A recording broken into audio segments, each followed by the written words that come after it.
Good morning. Learning English. That too, English related to the competitive exams, in which proverbs are very important. 5 questions or 10 questions may be asked regarding proverbs. Today, let us know about a proverb that the time is very important.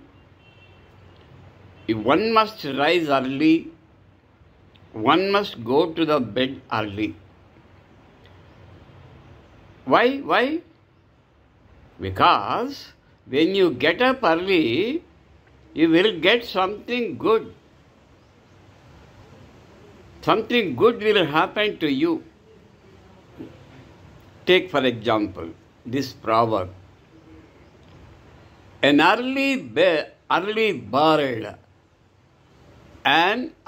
bird gets its prey immediately.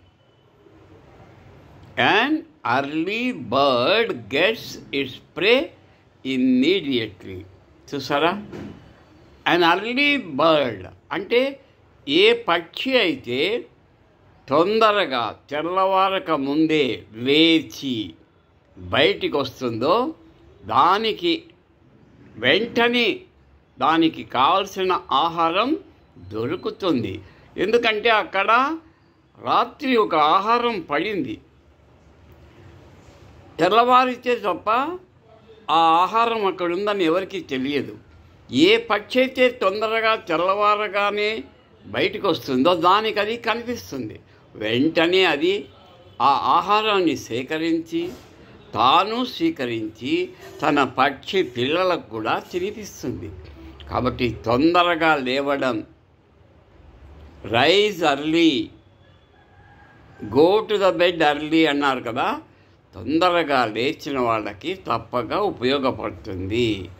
So ఇది క్వశ్చన్స్లో చెప్పాను కదా, ఒక వాక్యంలో ఇచ్చి బోల్డ్ లెటర్స్లో ఇస్తాడు.